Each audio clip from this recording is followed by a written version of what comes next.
Quiero que te sientes conmigo por un momento. No en una silla de hospital, no en una sala de espera, no en una mesa de comedor donde nadie habla. Siéntate conmigo de la manera en que te sentarías con tu propio abuelo, tranquilo, sin prisa, de la manera en que la gente solía sentarse antes de que el mundo se volviera tan ruidoso. Porque lo que estoy a punto de contarte es algo que mantuve encerrado dentro de mí durante mucho tiempo. No por vergüenza. No por miedo. Sino porque algunas heridas no sangran por fuera, y las que no sangran son las más difíciles de explicar. Mi nombre es Geral. Tengo 73 años. Tengo 3 hijos, 2 varones y una hija. Tengo una casa que construí con mis propias manos, una pequeña cuenta de ahorros que nunca toqué, y un testamento que escribí hace 11 años y del que nunca le dije nada a nadie. Y durante la mayor parte de mi vida adulta, creí que el amor era algo que no tenías que ganar dentro de tu propia familia. Lo creía. De verdad que sí. Hasta el día en que me di cuenta de que mis hijos solo recordaban que estaba vivo cuando alguien mencionaba lo que iba a dejar atrás. Déjame llevarte de regreso a cómo eran las cosas, no los días malos, sino los ordinarios. Los que se sienten tan poco notables cuando los vives y tan dolorosos cuando los miras atrás. Me despertaba cada mañana a las 5:30. Eso no había cambiado en 50 años. Mi esposa Carol solía decir que era el único hombre que conocía que trataba el amanecer como una cita personal. Ella murió hace 8 años. Cáncer de páncreas. 41 días desde el diagnóstico hasta el final. Después de eso, la casa se quedó más silenciosa de lo que jamás pensé que una casa podría quedarse. Mantuve la rutina porque la rutina era lo único que no me recordaba que ella se había ido. Café en la estufa. 2 huevos revueltos. Las noticias a bajo volumen porque realmente no quería escucharlas, solo quería el ruido. Me había jubilado 6 años antes de que Carol muriera. 34 años trabajando en administración de propiedades comerciales. No era glamoroso. No era el tipo de trabajo que hacía que la gente se inclinara con interés en las cenas. Pero era trabajo honesto, y pagó 3 educaciones universitarias, 2 recepciones de boda, un techo que nunca tuvo goteras, y una cuenta de ahorros que construí dólar a dólar como un hombre poniendo ladrillos, lento, deliberado, sin movimientos desperdiciados. Mi hijo mayor Dennis vivía a 40 minutos con su esposa y 2 hijos. Mi segundo hijo Patrick se había mudado a otro estado por trabajo unos 5 años atrás. Y mi hija Lynette, la menor, vivía a 20 minutos de mí, lo que en teoría significaba que la veía más que a los otros. En teoría. La verdad era que después de que Carol murió, las visitas se fueron reduciendo. No de golpe. Eso habría sido más fácil de procesar. Fue gradual. Como el agua drenando de una bañera, no la notas irse hasta que el frío te golpea. Dennis llamaba los domingos. A veces. Patrick enviaba mensajes que decían cosas como pensando en ti papá, lo que apreciaba aunque sabía que los enviaba entre reuniones. Lynette pasaba quizás una vez al mes, generalmente con su esposo Craig, a quien nunca había confiado del todo y nunca lo había dicho del todo. Craig era el tipo de hombre que sonreía con toda la cara pero nunca con los ojos. Ya sabes el tipo. Te has encontrado con uno. Después del funeral de Carol, Lynette se sentó frente a mí en la mesa de la cocina y dijo, papá, realmente necesitas pensar en tu futuro. Tenía 65 años, estaba sano, agudo y completamente capaz de manejar mi propia vida. Pero asentí porque ella también estaba de duelo, y le di la gracia que el duelo merece. Lo que no me di cuenta entonces era que pensar en tu futuro era la primera vez que uno de mis hijos había mencionado, aunque fuera sutilmente, el tema de lo que pasaría con todo lo que había construido. Lo archivé en el fondo de mi mente. Debería haberlo archivado en un lugar más accesible. La soledad de la vejez no es lo que los jóvenes imaginan que es. Creen que se trata de estar solo en una habitación. Pero no es así. Se trata de estar en una habitación llena de personas que te miran como si fueras un mueble que han dejado de notar. Estaba en la casa de Dennis para el Día de Acción de Gracias, 2 años después de que Carol murió. La mesa estaba llena. Su esposa Mercy había cocinado suficiente comida para 20 personas. Los nietos estaban ruidosos y felices y completamente ajenos al hecho de que su abuelo estaba sentado en el rincón de la mesa comiendo en silencio mientras cada conversación ocurría a su alrededor, no con él. Dennis hablaba de su ascenso. Mercy hablaba de remodelar la cocina. Los niños discutían sobre quién se quedaba con el último panecillo. En un momento Dennis se inclinó hacia Mercy y le susurró algo, y ella me miró rápidamente de una manera que no fue lo suficientemente rápida. Fingí no notarlo. Me había vuelto muy bueno fingiendo. En el camino a casa esa noche, me senté en mi coche en la entrada durante mucho tiempo antes de entrar. La casa estaba oscura. La luz del porche era lo único que se encendía automáticamente. Recuerdo pensar que Carol habría tenido la radio encendida. Habría tenido algo en la estufa. La casa habría olido a algo. Ahora solo olía a casa. Entré. Hice té. Me senté en mi silla. Y pensé en todas las cosas que nunca había dicho en voz alta. No porque no pudiera, sino porque había pasado tanto tiempo siendo el estable, el callado, el que no cargaba a la gente con sentimientos, que me había vuelto invisible. Y los hombres invisibles, estaba aprendiendo, solo son notados cuando tienen algo que alguien más quiere. Fue alrededor de este tiempo cuando Patrick me llamó desde otro estado con un tipo diferente de energía en su voz. No la energía cálida y distraída de un hombre ocupado. Algo más deliberado. Más ensayado. Preguntó cómo me sentía. Preguntó sobre mi salud. Preguntó si había llegado a actualizar alguno de mis papeles. Le dije que estaba bien y dejé pasar la pregunta sobre los papeles. Pero la escuché. Escuché todo lo que significaba debajo de la superficie. Me acosté esa noche y miré el techo durante mucho tiempo. El cambio sucedió lentamente al principio, luego de golpe, como la mayoría de las cosas que te quiebran. 6 meses después de ese día de acción de gracias, tuve un pequeño susto de salud. Nada serio. Mi presión arterial había subido y mi médico quería ajustar mi medicación y hacerme algunas pruebas. Se lo mencioné a Lynette de pasada durante una de sus visitas mensuales. Lo que no esperaba era que en 48 horas los 3 hijos me hubieran llamado. Dennis llamó 2 veces en un día. Patrick voló desde otro estado, lo que no había hecho desde el funeral de Carol. Lynette empezó a pasar 2 veces por semana, a veces con Craig, siempre con un tipo particular de alegría que se sentía ensayada. No era un hombre estúpido. Había administrado carteras de propiedades, negociado contratos de arrendamiento, leído contratos que los abogados intentaban oscurecer con lenguaje diseñado para confundir. Sabía cuando algo estaba siendo gestionado. Y yo estaba siendo gestionado. Al principio me dije que estaba siendo injusto. Eran mis hijos. Me amaban. Era preocupación. Pero luego Craig se sentó frente a mí una tarde mientras Lynette estaba en la cocina y dijo, muy casualmente, de la manera en que los hombres dicen las cosas que han estado esperando decir, Gerald, ¿has pensado en un fideicomiso? Por simplicidad, ya sabes. Para la familia. Lo miré durante un largo momento. Él siguió sonriendo. Dije, lo pensaré, y me excusé para buscar más café, aunque mi taza todavía estaba llena. Esa noche llamé a mi amigo más antiguo, un hombre llamado Walter, a quien conocía desde que teníamos 20 años trabajando en el mismo sitio. Walter había pasado por algo similar con sus propios hijos después de que su esposa murió. Me lo había contado años atrás y yo había escuchado educadamente pero sin entenderlo realmente. Ahora lo entendía. Gerald, dijo Walter, en el momento en que un hombre empieza a morir, aunque sea solo un poco, aunque sea solo en teoría, algunas personas dejan de verlo como una persona y empiezan a verlo como un final. No dormí mucho esa noche.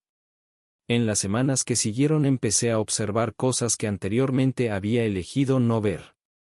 Dennis empezó a hacer preguntas cuidadosas sobre la casa, cómo estaba el vecindario ahora, si la había tasado recientemente, cómo estaba el mercado. Lynette empezó a sugerir, muy dulcemente, que quizás un lugar más pequeño sería más fácil de manejar. Patrick envió un largo correo electrónico sobre los beneficios de tener un plan patrimonial claro para que no haya confusión más adelante. Cada palabra era razonable. Cada oración era reflexiva. Y debajo de todo ello corría una corriente que podía sentir en el pecho como una corriente de aire frío a través de una ventana que no podía encontrar. Mis hijos estaban rodeándome. No por crueldad, quiero ser justo con ellos. No creo que fueran malvados. Pero habían dejado de verme como Gerald, su padre, y habían empezado a verme como un hombre con activos y un número limitado de años para conservarlos. Esa distinción, por pequeña que pueda sonar, era la cosa más solitaria que había sentido jamás. Más solitaria que la casa vacía. Más solitaria que la Navidad sin Carol. Más solitaria que sentarme en el rincón de una mesa de acción de gracias mientras la vida ocurría a mi alrededor. Porque al menos los muebles no saben que han sido olvidados. Yo sí lo sabía. Tomé una decisión en enero. Silenciosamente. Sin decírselo a nadie. Llamé a mi abogada, una mujer llamada Sandra que había manejado el patrimonio de Carol y en quien confiaba completamente. Le dije que quería revisar mi testamento. No reescribirlo. Revisarlo. Y le conté lo que había estado pasando. Sandra escuchó sin interrumpir, lo cual es una de las cosas que siempre respeté de ella. Cuando terminé, estuvo en silencio por un momento y luego dijo, Gerald, ¿sabes lo que quieres hacer? Le dije que sí. Pasamos 2 horas juntos esa tarde. Salí de su oficina sintiendo algo que no había sentido en mucho tiempo. No enojo. No tristeza. Algo más cercano a la claridad. Al mismo tiempo, Walter me presentó a la reunión de los martes por la tarde de su vecino, un pequeño grupo de hombres alrededor de mi edad que se reunían semanalmente, jugaban a las cartas, bebían mal café y hablaban honestamente sobre cosas sobre las que los hombres de nuestra generación no fueron criados para hablar. La soledad. Los hijos. El propósito. Lo que significaba seguir vivo cuando el mundo había empezado a tratarte como una cosa en tiempo pasado. Empecé a ir todas las semanas. Y algo en mí que se había ido apagando empezó a regresar. Empecé a ir al centro de mayores los jueves por la mañana. Me ofrecí como voluntario 2 veces al mes en la biblioteca local, ayudando a los niños con la lectura.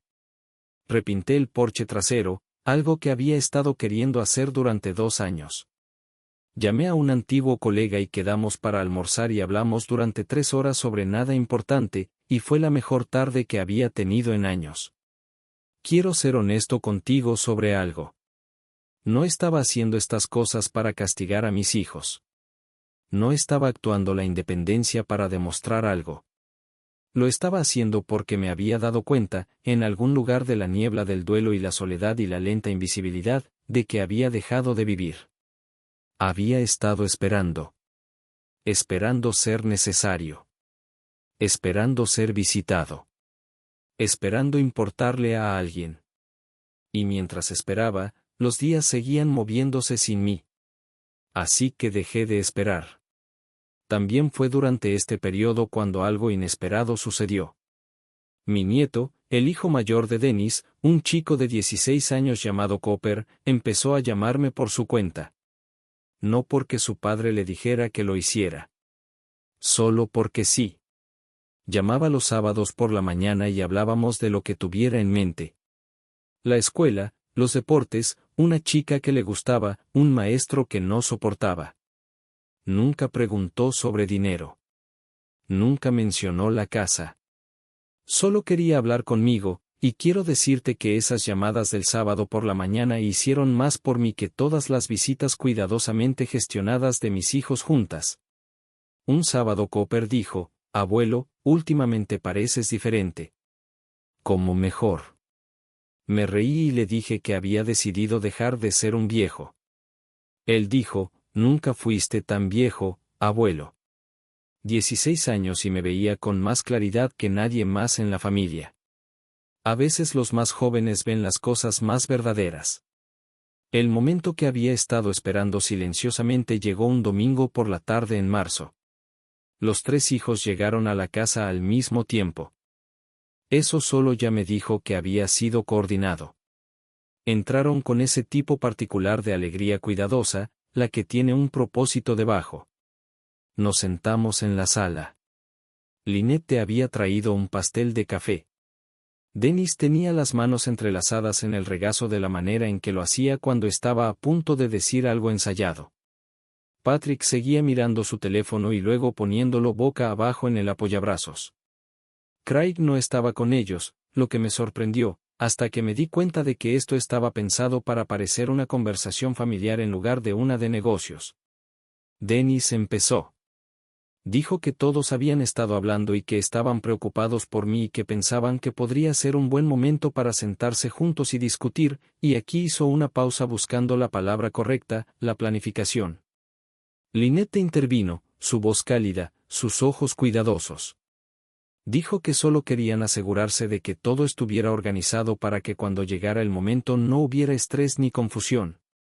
Patrick añadió que había hablado con un asesor financiero especializado en transiciones patrimoniales y que había algunas opciones que valía la pena considerar.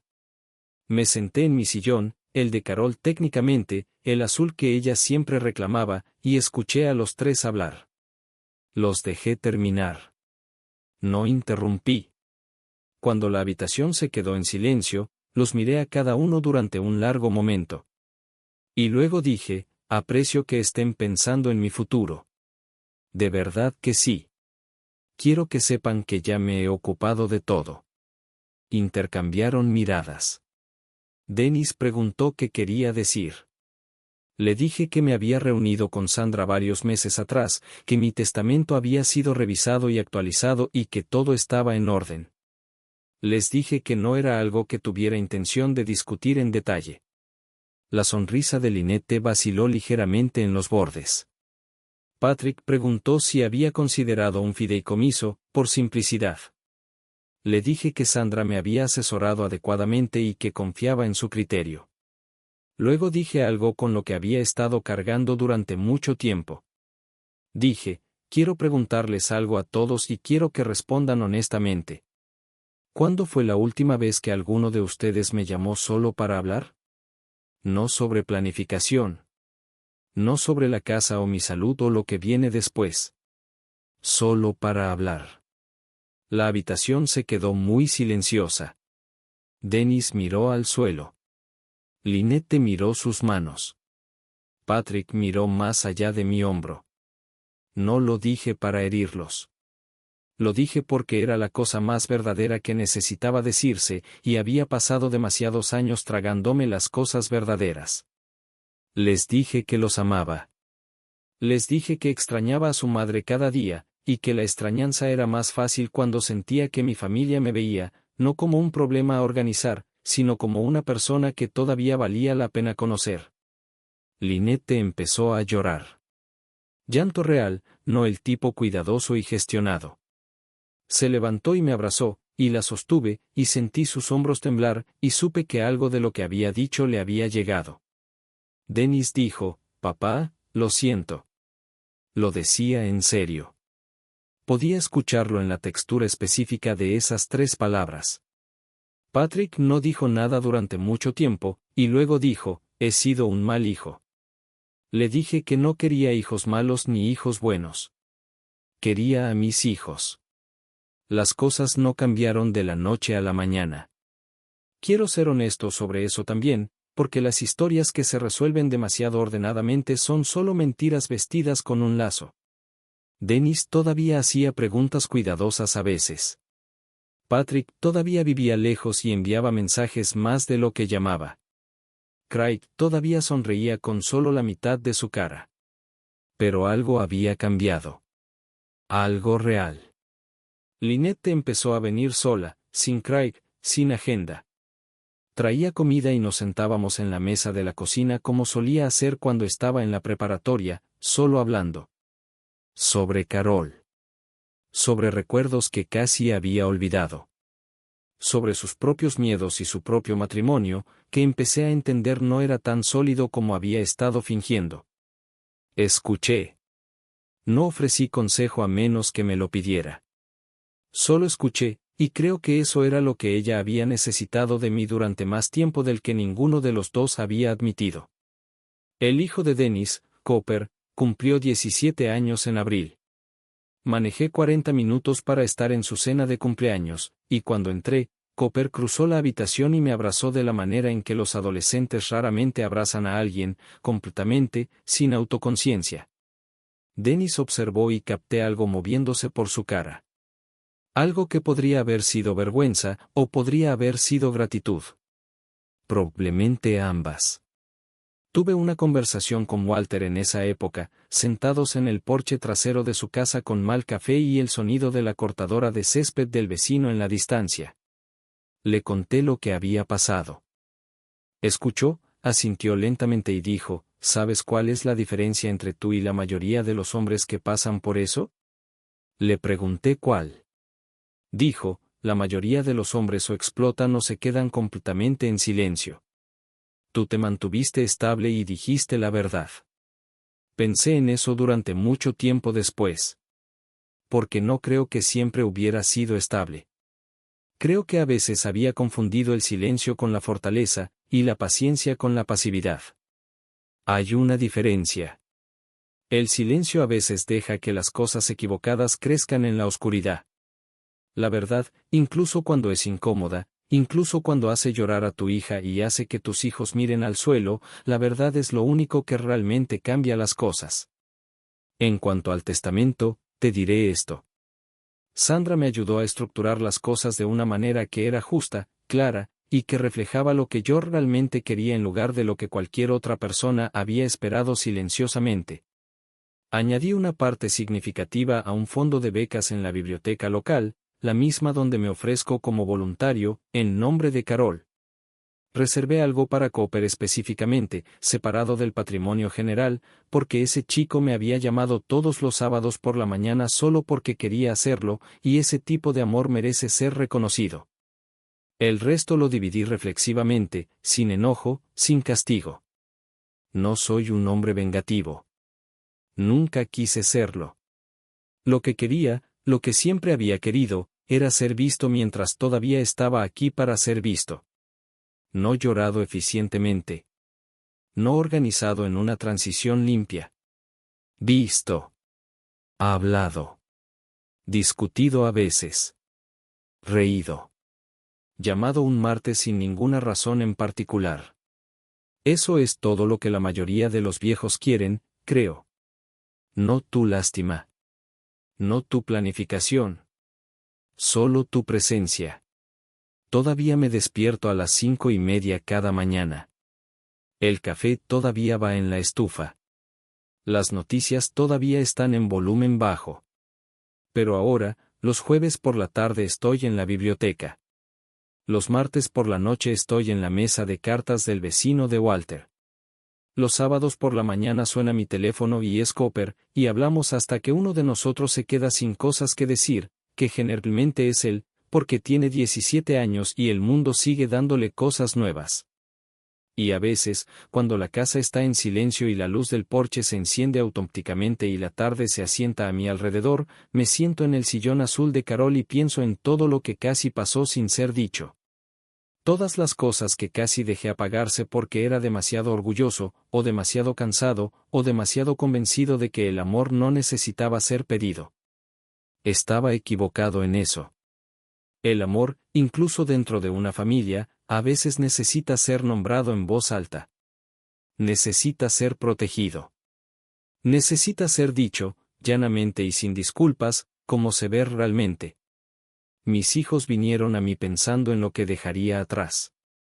Lo que espero que lleven hacia adelante es algo más simple. Que su padre no era solo un hombre con una casa y un testamento y una cuenta de ahorros. Que era un hombre que amó a su madre durante 40 años. que construyó algo real de la nada. Que se sentó silenciosamente en un rincón de una mesa de acción de gracias y lo sintió todo y no dijo nada hasta el día en que finalmente decidió que ya era suficiente lo que había quedado sin decir. Que se quedó. No porque no tuviera a dónde ir, sino porque esto, imperfecto, complicado, ocasionalmente desgarrador, seguía siendo su familia. Y la familia, al final del día, es lo único que no puedes poner en un testamento.